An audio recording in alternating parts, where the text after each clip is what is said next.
Hello crochet friends, welcome to Crazy Cool Crochet, and today I decided to put together a compilation of my favorite crochet tips, tricks, hacks, and maybe even a rant here and there. And I'm thinking that some of these tips and tricks might be new to you if you haven't seen my previous videos, and some of these you might find a little bit irritating maybe. I hope not. That's certainly not my intention, but you'll know what I'm talking about when you see some of these clips. Anyway, enjoy and do comment below. Oh, let me explain too that because it's a compilation, some of these are going to have music in the background, and the music is going to be different between the different clips. And some of these are going to be shorts, so it's not going to be the full screen. It might look a little bit wonky, but the tips are valid, and I'm hoping really super helpful. So let's get on with the show, and I hope you enjoy. I want to show you really quick here is an alternative to the slip knot. This is actually what I consider a lot easier, a lot faster. This is how my grandma taught me more years ago than I will care to admit publicly. But let me show you a regular slip knot first. And it's not that difficult, but it takes a little bit longer. So you take your yarn, fold it over onto itself, take the front strand, put it through the loop, and then you pull on the yarn, and then you insert your hook. And there you go. There's your slip knot. Now, this is what 99% of crocheters use to start when they start crocheting. Now, the way my grandmother taught me was like this. Boom. You're done. That's it. Okay, let me show you slowly. Just take your hook, put it in front of the yarn, and then you just twist it. Now if you do your first chain, you're going to see you've got a perfect knot, which to me is a lot faster and a lot easier than a slip knot. Okay, so I'm going to do the slip knot again at my normal speed. And there's your knot. Okay, now doing it my grandma's way. There you go. And there's your knot. Now you may notice on almost all of my other videos, I always start like that, and then I remember it's like, oh wait, everybody else does it with a slip knot, so I better stick to the usual.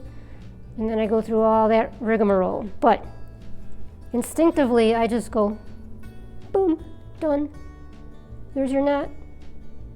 So hopefully this helps somebody out there who wants to maybe learn a new little trick. There you go. You're welcome. Okay, so here I am at the end of that first row, and it's time to turn the work. So I'm going to turn it the way the vast majority of you turn your work, like this. Right? That's how you do it, right? There's going to be very few who say, no, I don't turn it like that. Okay, now let me do that again and show you what happens. Okay, so here's your stitches, your 3 chains, and now watch down here at the bottom when you make your turn. Watch what happens to the stitch at the bottom. Okay, now we're going to turn. See how it got twisted? Actually, the whole row, the whole chain got twisted. Now, you probably are not even understanding what I'm saying, so let me show you the other way that we turn. Okay, so now let's turn the other way. What I am going to call the right way. Do not be offended. I got plenty more for you to be offended about. Hold on.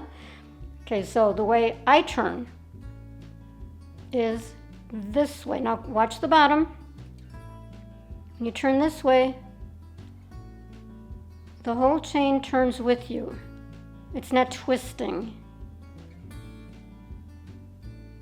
Okay, so now let's do it your way again to prove a point.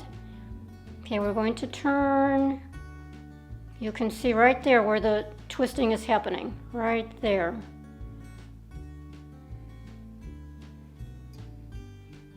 Now turn the other way. Keep an eye on that chain. And it's just a nice clean turn. Now let me show you on the swatch with more rows. Okay, so here's the swatch with the turn going, we'll call it my way. Let's call it the right way. Okay. Okay, so here's where it's nice and flat.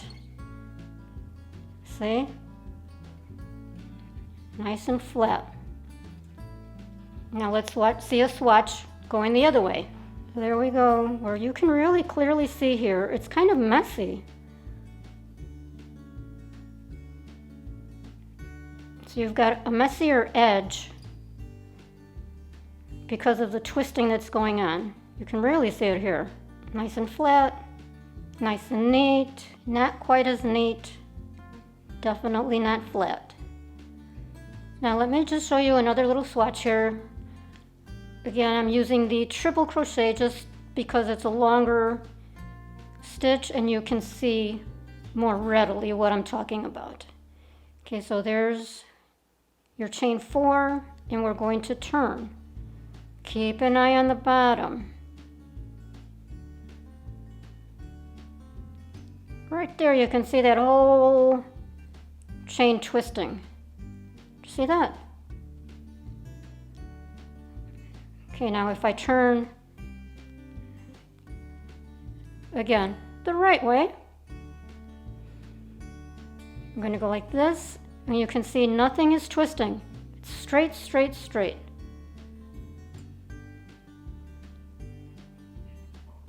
Okay, turn your way. It's all twisted. It skews the stitch. Turn the other way.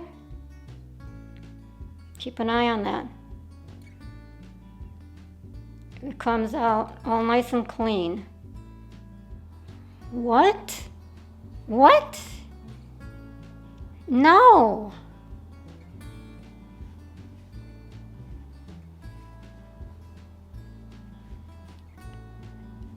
Okay, stop that. Stop. Stop. You are crocheting. You are not knitting. You need to stop doing that. That is what you do for knitting, not for crochet. You do that, it's going to slow you down so much and cause so much more work. This is what you do in crochet. Let the hook do the work. Not that. No, no, no, no, no, no. Ouch. Ow. You're hurting yourself. I actually saw a photo of that on a Facebook group, and someone was saying, why does this keep happening? Why do I get that on my finger? I'm not even holding the yarn tight at all. Yes, you are. You don't get that if you're not holding the yarn too tight. These examples, the one with that happening,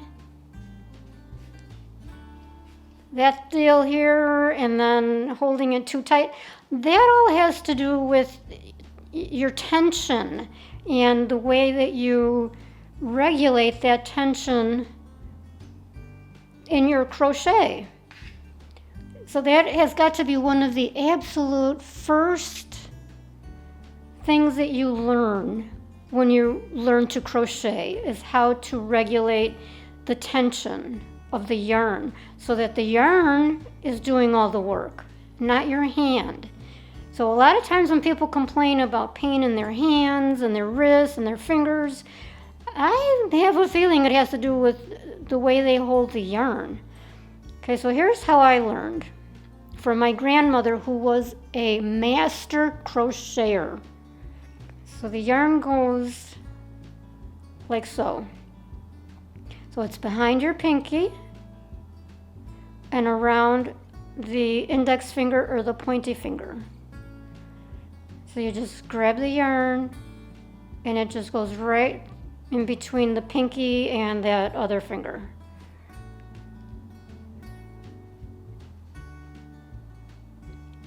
So just put your index finger under the yarn and your pinky like so. And that will automatically give you the proper tension. Okay, so we'll go into this next stitch. Let me do that the right way. And watch what's happening over here.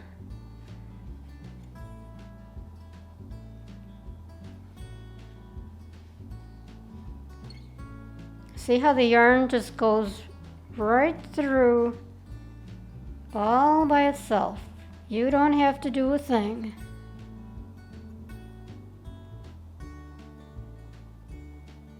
See it moving here?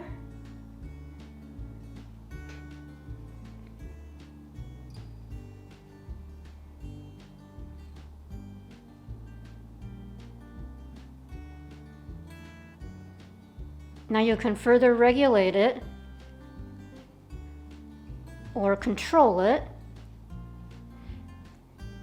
by holding your work nice and close to the top and holding your hook in such a way that it's not going every which way and you're not losing control of your stitches.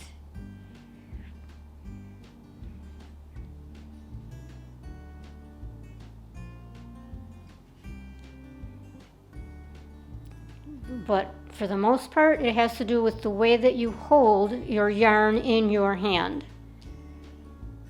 And this way it's all nice and smooth. It's a very smooth movement. You don't have to fight with it. You don't have to wrap it and wrap it and wrap it and then try to do that as you're going along, which I don't understand that at all. But I have seen several people who do that. I don't know how they know how much to do, how much to wind, but they have this whole great big chunk all wound up on the one finger. No. Okay. Now I know I'm going to get a lot of pushback on this video telling me, hey, it's not your place. Okay, it's not my place to tell people how to crochet. People can do whatever they want, whatever they're more comfortable with. Of course, I know that. You know, I'm not here to tell you what to do. I'm just here to show you that there are better ways of doing things, more comfortable ways, things that will result, methods and techniques that will result in nicer end products. Of course, if you are comfortable with all that, or with that, or with that, of course, it's your choice, it's your prerogative, it's whatever makes you happy, okay? If doing all that, what I consider craziness, makes you happy, that's just, I don't understand, okay? Okay, and of course, it's not up to me to understand each and every one of you. I know that, okay, you guys? All I'm doing is trying to help. Really. I'm just trying to help you. This is so much more comfortable and so much easier. And, you know, once you get the hang of a proper way to hold the yarn and control the tension, honestly, I think you'll be so much happier with the craft. Let me know in the comments below. I know I'm going to get a lot of comments on this one, but let me know if there are other things that you have seen that people are doing that you know can be done better or easier and would help make their lives, their crocheting more fun and more comfortable. Let me know below. What other things you think can be done better, easier, more comfortably? That's all I'm trying to do, you guys. When I say, no, don't do that, I'm just trying to get your attention, that's all. Okay? That's all I'm doing. Honestly, I'm just so happy that you take the time to watch my videos. And truly, I hope that they are helpful. That's what I'm here for. Okay? So, forgive me if I'm too blunt. People are going to think I'm being mean. Oh my goodness, that's the last thing I want to do. That's the last thing I want to be. Okay? So, I'm going to thank you for watching, and I hope that you stick around. Look around my channel. I've got so many really great videos out there, I promise you. So go ahead and take a look. Go down where it says Crazy Cool Crochet at the bottom of the video, and that takes you to my homepage. And then from there, click at the top where it says videos, and you'll see what all I've got out there. So thank you again. I hope that this is helpful to somebody and that it will help you enjoy crocheting that much more.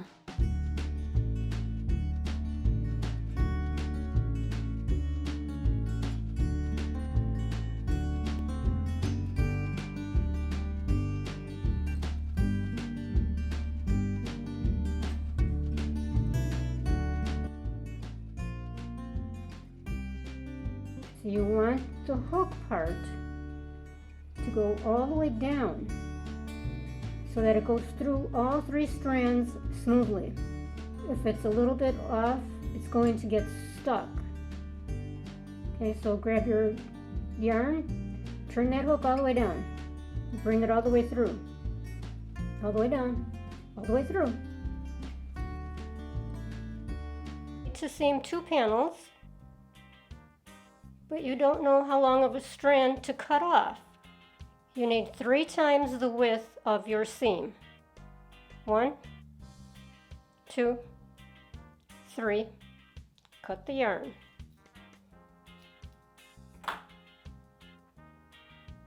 It works every time. Let's iron our crochet. Wait, what? No, not like that. But really, you can iron your crochet when the ends are curling up and driving you crazy. If you've got a gazillion granny squares to block, believe it or not, you don't need to block. I have never blocked anything, and I have been doing this for more years than I want to admit. So yes, you actually can iron your crochet with some very careful maneuvers. But I use this all the time. I have done this so many times with all different kinds of yarn, mostly with acrylic and cotton. I've not done this yet with wool. So if anybody has done this technique with wool yarn or had a disastrous result, let me know in the comments below. Let us know. What happened? When is this not the best idea? But like I said, I have never had a problem with this, and it's just been so extremely helpful and convenient. Okay, so let me show you how I do it. First, I lay down a towel. And that's mostly just to give me some cushion because my ironing board is old and the padding has completely worn down. So I just put a little towel down for some cushion. And then you do not ever want to iron directly on the object. We're going to steam iron it. Now I also use a pillowcase to cover it up so that we're not working directly on the crochet work. Now I like to, sometimes I'm using this really old iron. So sometimes the steam setting works, sometimes not so well, or sometimes not fast enough. So then I will just give it a little spray of water. Hold the iron over the object about an inch from your work. And you're going to want to test this out, obviously, first on whatever you're working. So pick an inconspicuous corner or an example swatch.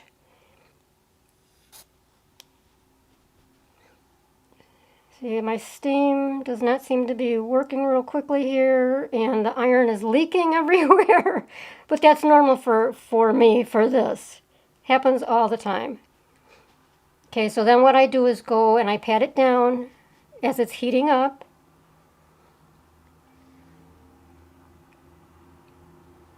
Now usually if the iron is warmed up and, you know, ready to roll, it doesn't take this long.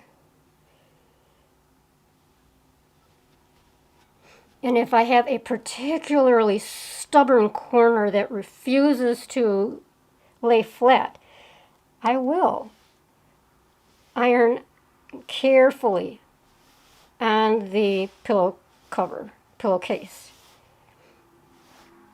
And then I give it a quick check. Oh, look how nice and flat that is.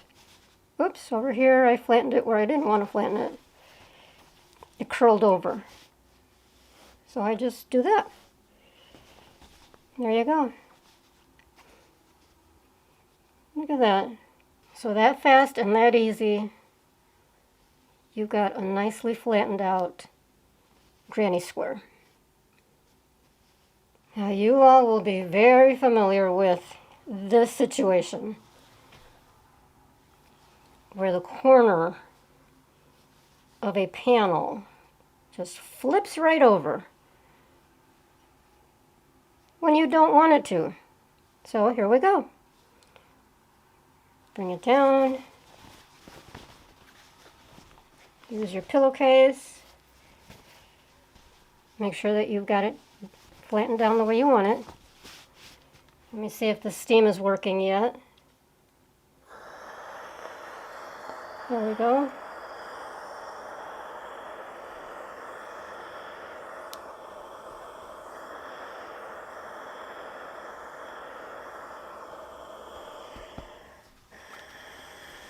Ooh, look at that. That fast, that easy. Okay, sometimes it does want to come back up, so you might have to do that a little bit longer, a little bit more. I had already tested this, so that's how I know I'm good to go. I know I can press it down, and I'm not going to melt anything. So there you go. How cool is that? Here's something else I do when something is curling up and super stubborn. If, for example, I'm in a rush or I'm in the middle of something else and I don't want to go through all the setup with the ironing board and the towel and the spray bottle and the iron, here's a shortcut. Now, I was actually hard-pressed to find another project that was curling up on me because I've already taken care of the situation. But let me see if this will work with the granny square. So, like I said, if I don't have time to go through all this ironing business, or steaming I should call it, then I take a book, a nice big fat book, and just do that. Usually I do this just for the corners. If I've got, you know, a garment like I just showed you, and the corners are flipping up, which happens 99% of the time, I just take a book to the corners. And, you know, I'll walk away and keep doing whatever I was doing. And after a little while, it's all flattened out. See, it's already started the process here, as if it was an actual process. So just like that.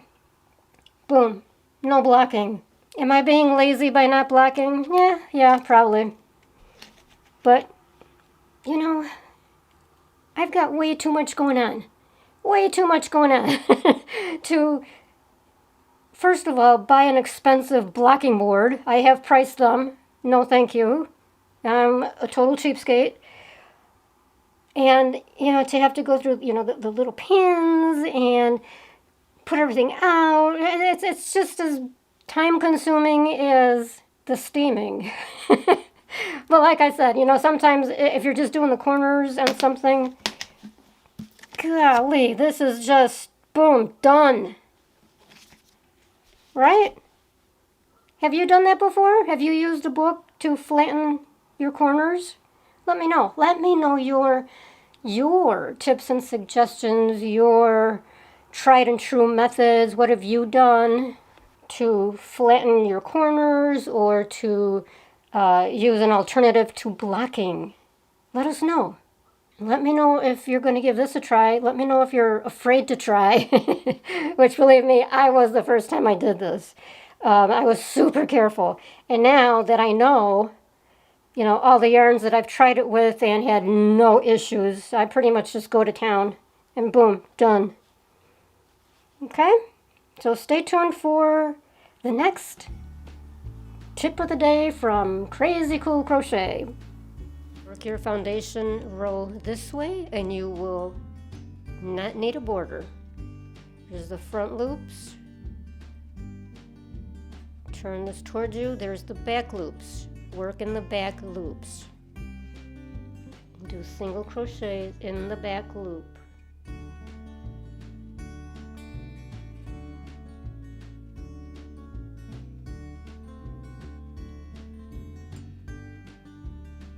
There's the front, there's the back.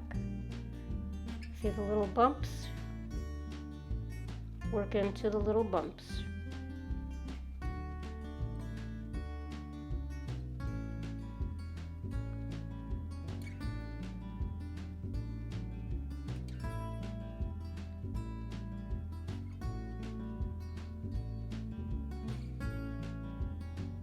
The bottom looks like it's squared off.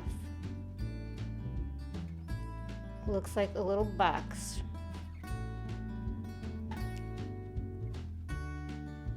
This is worked into the front of the chain. It's flat.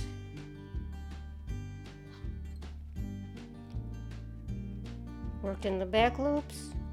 It's nice and boxy. Looks 3D.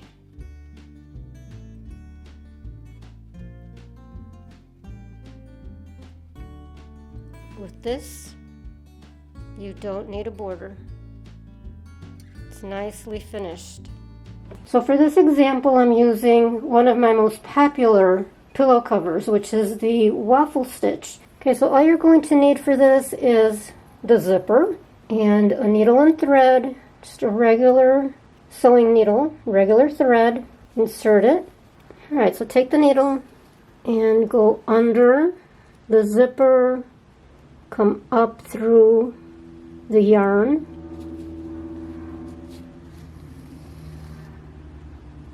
and then back down. This is just to attach. I go through a couple times.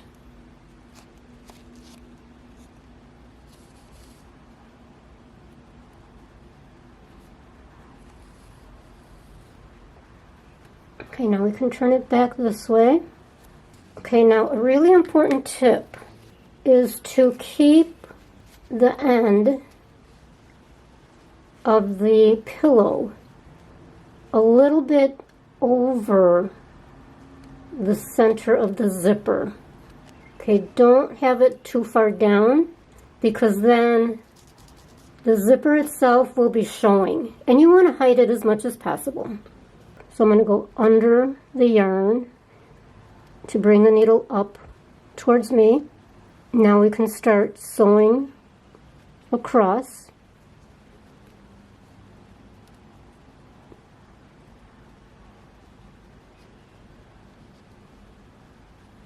Just go down, back up through the bottom of the zipper.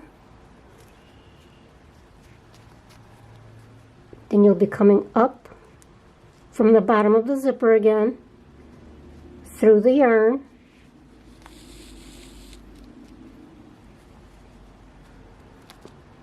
over the yarn, through the zipper,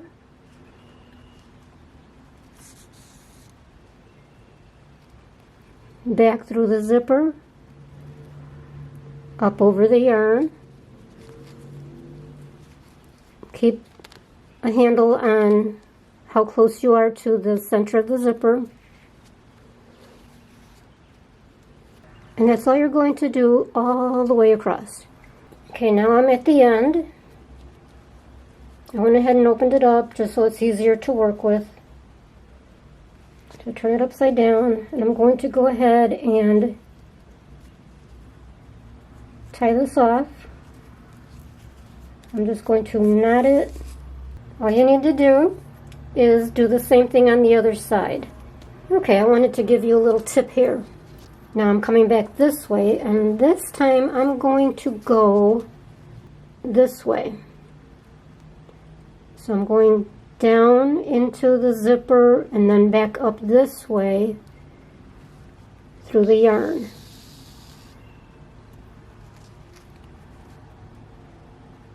Down and up. Get much better control of everything this way. Okay, so now just turn it over. Normally you would go all the way down, past the little stoppers, and then sew it down here. Not up that end. Now you can insert your pillow and remove it at will. Pretty cool. Leave a tail. Sorry, start number 17 on that current color. Throw the yarn to the back. And now bring in the dark color, the next color, to complete number 17. Tug on the yarn. Every time you're tugging, you're only tugging when you're changing colors. Okay, so now just continue.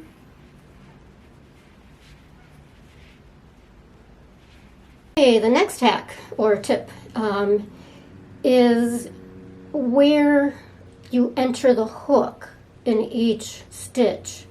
I almost always show this depending on the pattern. So some patterns will call for, and some of my own patterns do call for, entering the hook in the spaces between the stitches.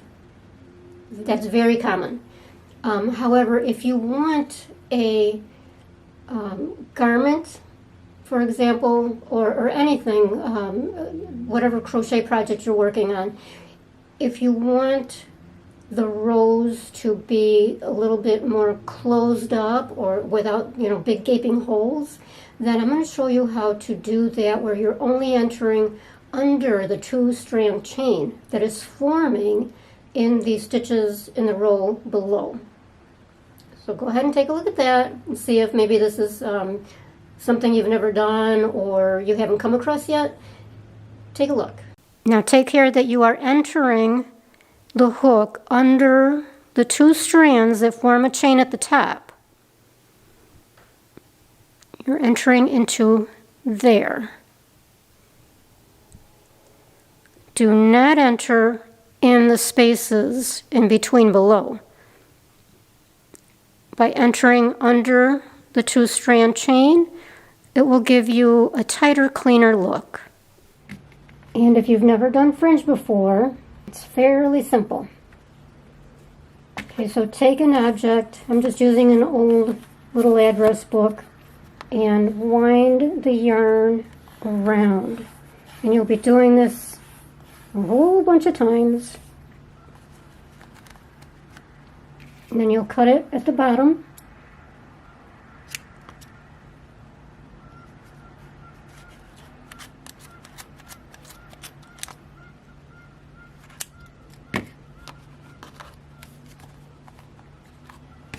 Okay, take your 2 strands, fold them in half, insert your hook into the panel,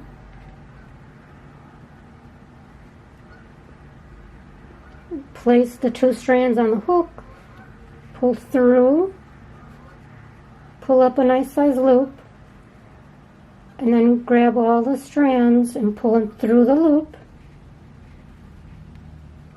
and then tighten it gently. And that creates its own knot at the top.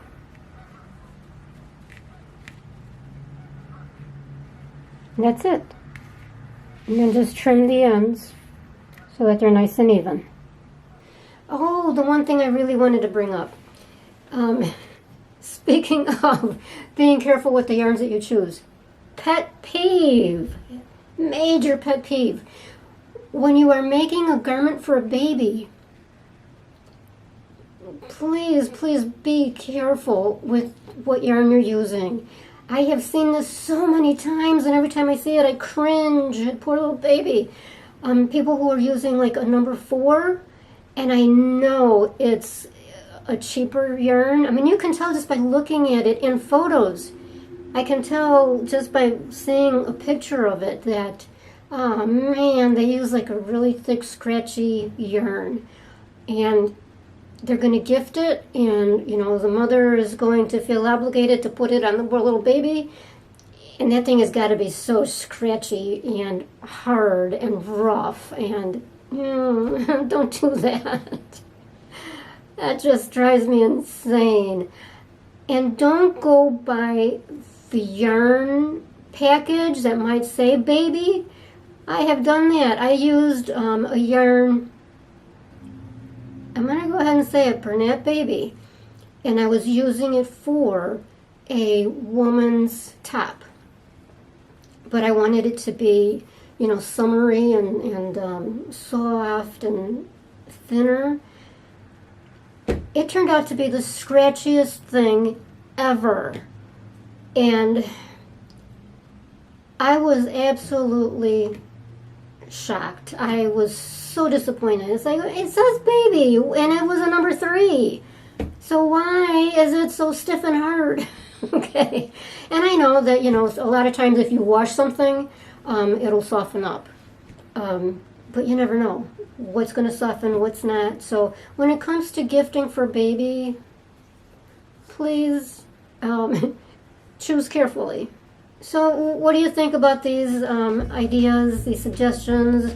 Is there anything that rubbed you the wrong way? I bet you there was a lot that rubbed you the wrong way, because I just had to get this stuff off my chest. Have a look around. If you click where it says Crazy Cool Crochet below the video, it'll take you to my homepage, but that's just a sampling. Okay, up where it says videos, click on that, and that will take you to the library of videos that I've got out there. And if you haven't seen my designs, you might be pleasantly surprised. I do a lot of really, really cool, unique projects. So go ahead and take a look. Thanks for watching. Subscribe. Thank you.